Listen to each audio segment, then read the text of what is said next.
Hello and welcome to another episode of Keeping Up with Kendall. Hi, my name is Dr. Tony Cruz. I'm the campus president here at the Kendall campus of Miami-Dade College.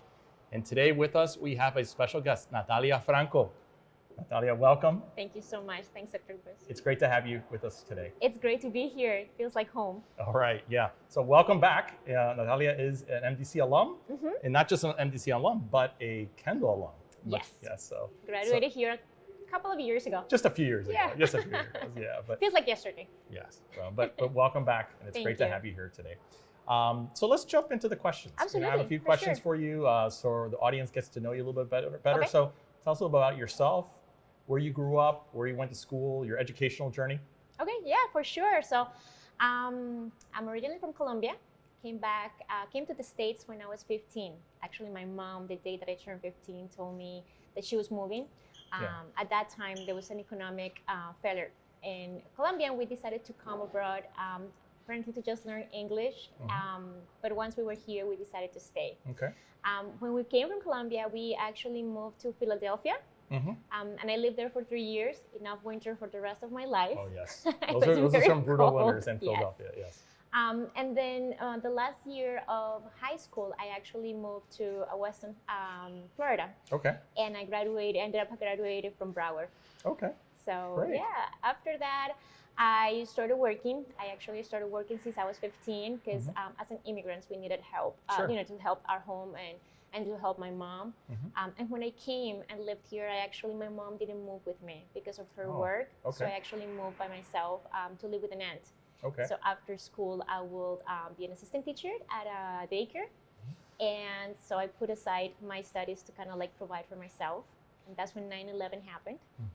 And my mom actually called me, and she was in a really bad financial situation. So she asked me to help by providing for myself entirely. Wow. So I looked for a new job, and I started as a receptionist when I was about 18. And always wanted to pursue, to become a professional and do a career. But because of my financial situation, I really just kind of put it aside until when I turned 19, I was like, I got to give it a chance. So I actually signed up for Miami-Dade College in Hialeah campus, as I was telling you earlier. Yes. Took my first class there, and I met who became my first husband, and he supported me. He told me, once we get married, I'm gonna help you. You don't have to work. You can just focus on your studies. He happened to live here in Kendall, so I transferred to Kendall, and this is where I did my associate in arts. Yeah. So after that, a lot of happened. I wanted to be a lawyer, so I started I went to school for international relations. But that's when the economic crash happened. Yes. And I was pregnant at the time. One of my big highlights was that I was pregnant. Most of my associates keep saying that my son was going to be very bright because I got the best grades. Yeah. And he actually became really very good. bright, right? Yeah. So we have to thank Miami-Dade College a little bit, just a little bit for sure. That. Yeah. No, definitely. After that, I actually switched careers because of everything that happened. I felt like going for law was going to just take a lot, and it was very expensive. Sure. So I decided to move into technology, and I went for my bachelor's in FIU, and I became a techie, like full-time techie.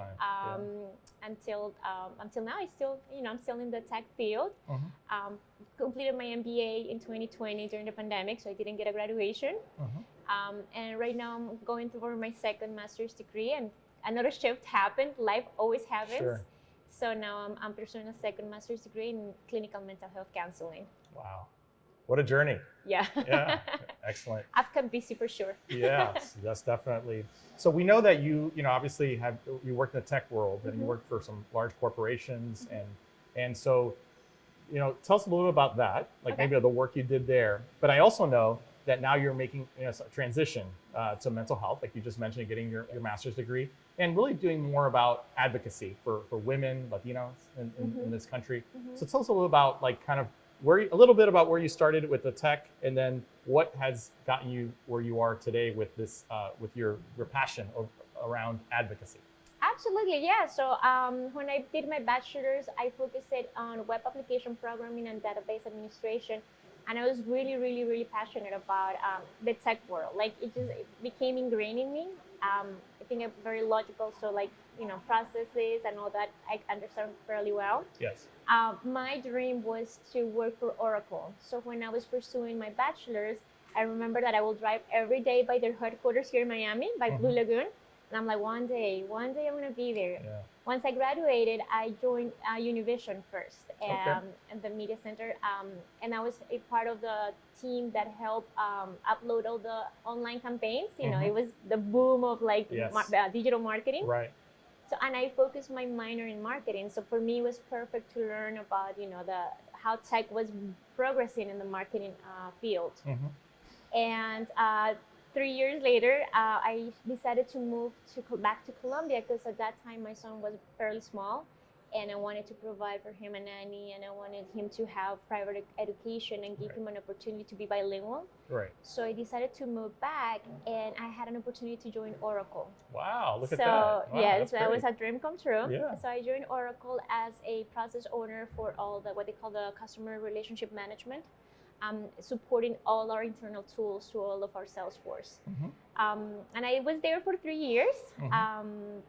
And then when I came back, maintained myself in the tech, like I said, I became very passionate about it. So it was very understandable of how to like advise, especially C-levels, on what is a good technology to adopt and how to like improve processes within the companies and everything.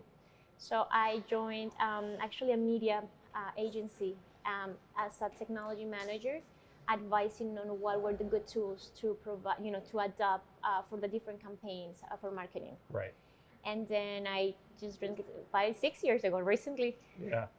Time flies. I was going to say that. I moved to American Express, and now I'm actually part of the tech team, supporting the big initiatives. More strategic now, but definitely still in the tech field.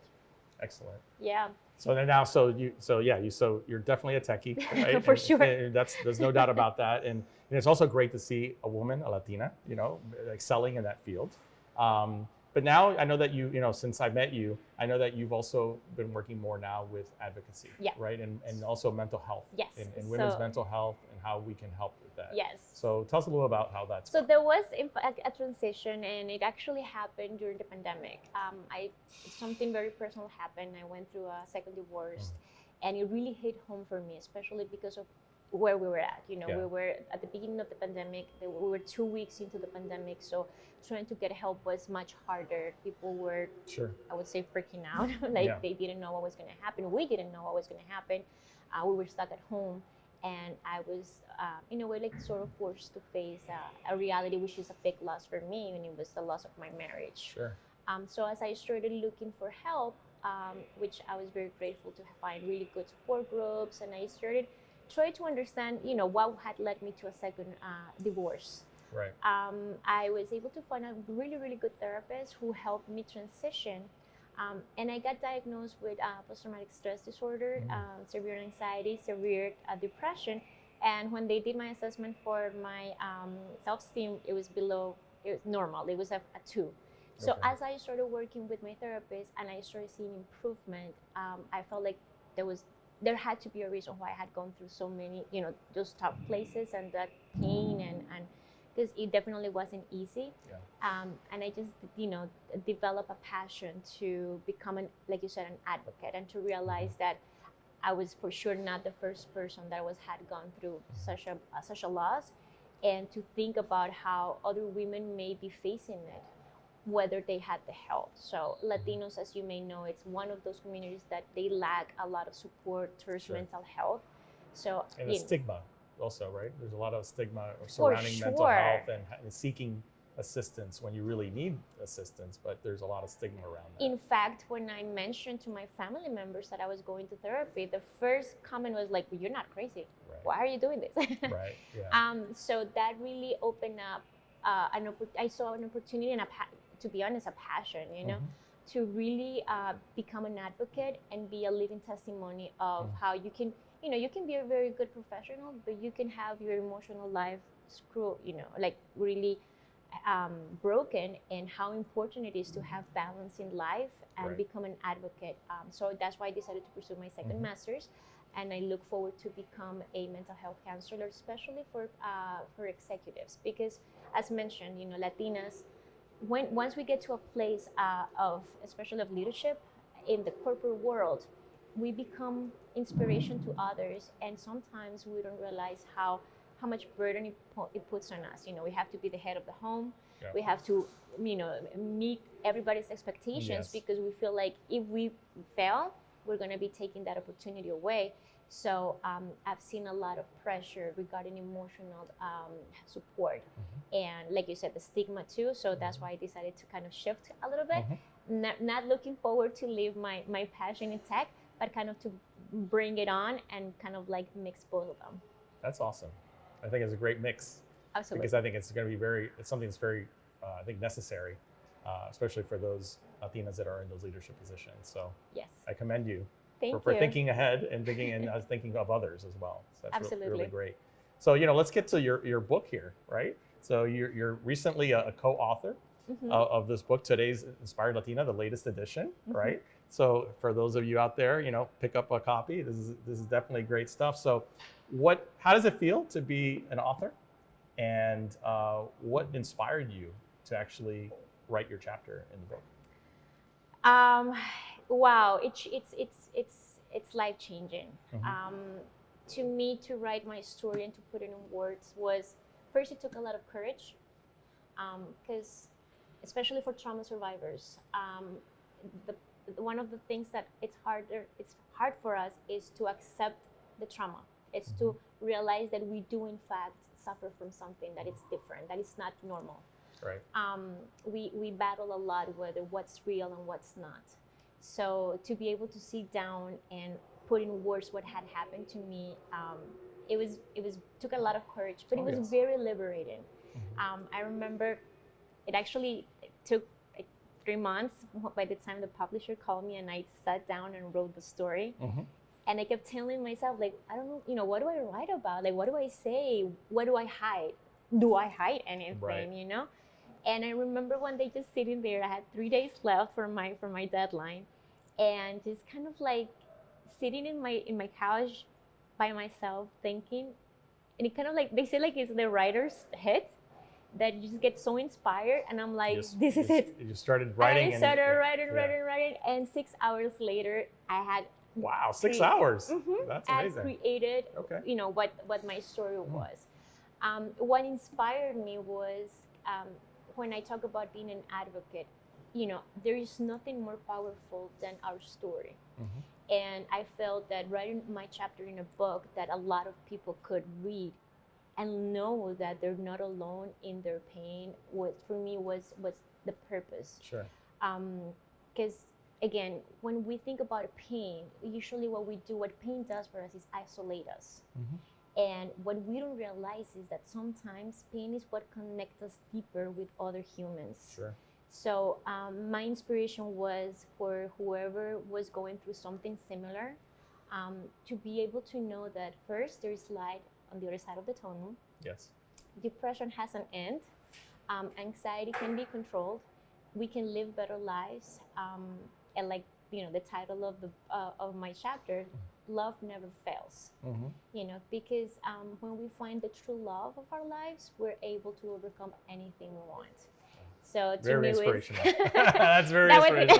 I love it.